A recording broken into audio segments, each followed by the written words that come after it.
What's up guys, Rob Optimal Bodies. You don't have to look at me today, but this video is all about tips for new lifters. I thought it'd be very appropriate for a lot of people's New Year's resolution to join the gym, which is brilliant. Happy to hear that and start eating nice healthy way.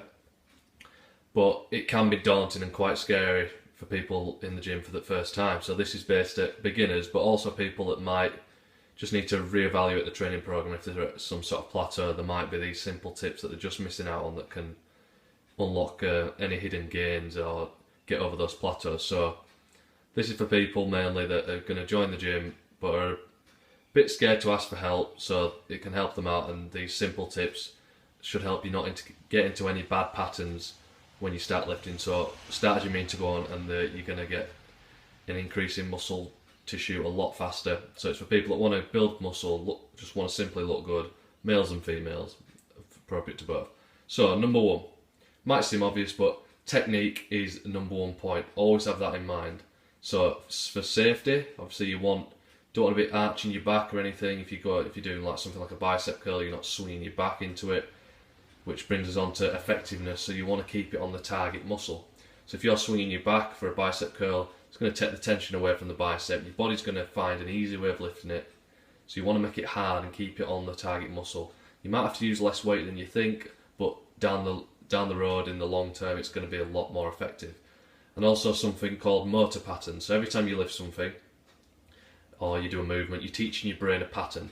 So the more you do a certain pattern, the more that pattern becomes ingrained and it becomes automatic. So if you're doing a bad technique, it's going to be much harder to get out of that technique into a new, better pattern compared to if you just start from fresh and your pattern is good to start with. So it's harder to break an old pattern than learn a new one. So start as you mean to go on. That will keep you safe and improve your gains. So next, you might have heard it before, but some people might not have done. Full ROM, which stands for range of movement. So again, we'll use a bicep curl for an example. So you want to go all the way up as far as you can. So you're going to bend your elbow, the dumbbell's coming up towards your shoulder, keeping your elbow by your side, and then lowering the weight all the way down. So you're going as far as you can, straightening out your arm, not really straining your elbow much and squeezing a lockout, but still using full range of movement. And there's a couple of reasons for this. It's going to increase your time under tension, which is really important for muscle growth. So you're going to be holding the weight for a lot longer, and that equals increased damage. So there's more chance you're going to damage the fibres, small micro tears, which equals growth. Great, that's what we're going for. So try use that on every exercise, and drop me a message if you want an example for an exercise that you're going for. Okay, how many reps do we do? Research is showing that a nice balance of gains for strength and size comes at a 6 to 12 rep range. There's a few reasons for this. You're going to increase the damage because you're increasing the time under tension compared to lower reps. You're basically lifting the weight it takes longer to do 12 reps than it does 1, obviously. And the longer you start repping, as long as the weight's heavy enough, you're going to get a lot of metabolic stress and pump. So you might have felt this pump, or if you're new to it, you will experience it, where your muscle gorges with blood and it traps a lot of blood in the muscle, preventing it from leaving as fast as it normally would. So this pump can cause a cellular swelling, so the body thinks it's under stress. The cells need to expand to cope with this demand, and you can increase growth. And also the metabolic stress of increased hydrogen ions and lactic acid can stimulate growth pathways as well. So nice 6 to 12 reps where you're going to failures, we'll speak of soon. And these are the reasons why. So that's a good rep range to start with. So how long do you rest between sets? So I recommend, to starting off, maybe you're doing 2 to 4 sets, something like that per exercise, and you might be doing 2 or 3 exercises per muscle group. So again, research is showing 60 to 90 seconds, so that's best for allowing enough recovery. So if you don't rest long enough, you're not going to be as strong for your next set or your next exercise. But if you rest too long, you're going to lose this metabolic stress and this pump we've spoke of. So you will lose the benefits that we spoke of above. So research shows that after about a minute, a lot of your creatine phosphate pathway, which is what you need for the first part of your lifting, that's what gets used, is replenished after around a minute. So everyone's going to be slightly different, and it'll take a while to build up to your endurance and things, so people might need slightly longer. So just go out how you feel and make sure you can perform just as good and you're strong for your next set, but you're not over resting and losing this metabolic stress pump lactic acid advantageous tip. Okay. Now, number 5, let's use a split routine. So you might be doing, Monday might be chest and biceps, Tuesday might be back, you might have a day off, then you might do your legs on the Thursday, maybe another day off, legs is very stressful, and then you might focus on your shoulders and triceps a couple of days after that. So you're splitting muscle groups up so you can use a lot of volume and more than one exercise without, because if you do everything in one routine, if you did a full body, that would take 2 to 3 hours. If you're trying to mimic 2 or 3 exercises per body part, your motivation and your strength and your nervous system is going to be dropping throughout the routine, and you're not going to be able to do a really heavy all-out squat if you did that after 2 to 3 hours of lifting other parts of your body. So it makes sense to split it up, focus on your target muscles, maybe 1 to 2, 3 at a max per session, so you choose 2 or 3 muscle groups to work on that day and really go for it on that muscle group and give it enough rest and recovery.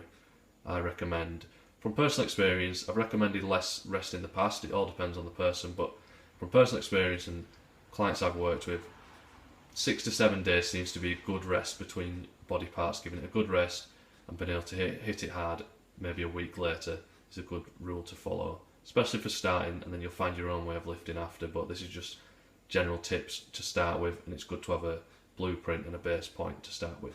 Okay, and then so how fast do we lower and raise the weight? So concentric, you use a bicep curl again. Concentric contraction is on the way up, so you're squeezing the weight, you're contracting your bicep, you're lifting the weight. This is going to be done 1 to 2 seconds. So if you're taking longer than this, then the weight's probably too light and it's too easy. So basically, you're just trying to get up as fast as possible, but keeping that in mind, that number one, getting your technique right, and number 2, full range of movement.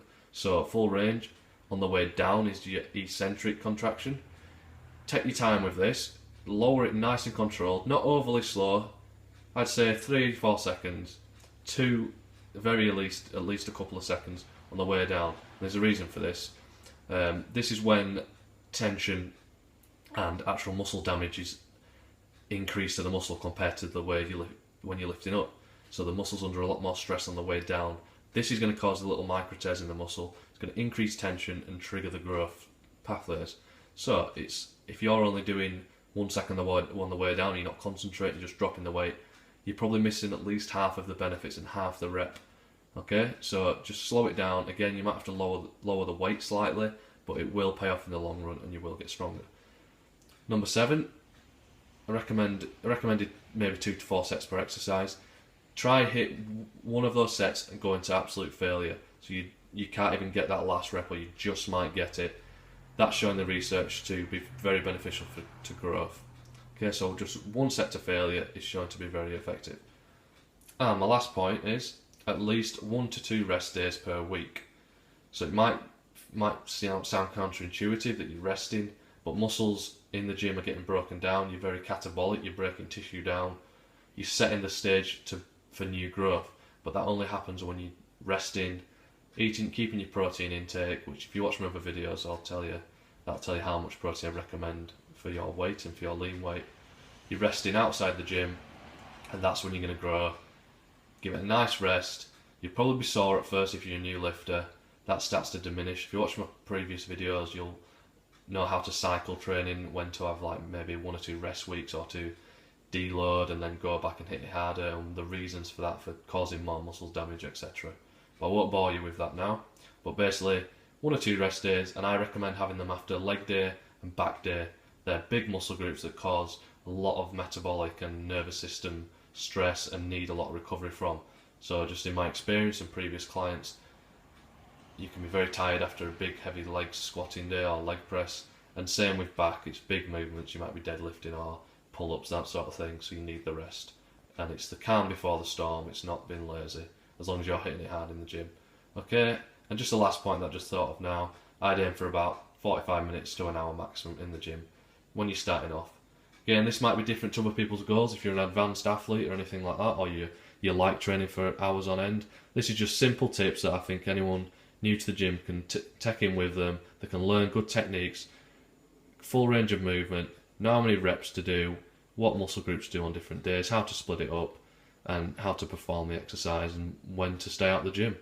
Okay, so any questions on this, please give me a shout. Please like and share my page or invite your friends if you think they'll benefit from this information. And this is Rob, sponsored by Damn Fitness with Optimal Bodies. Cheers, guys.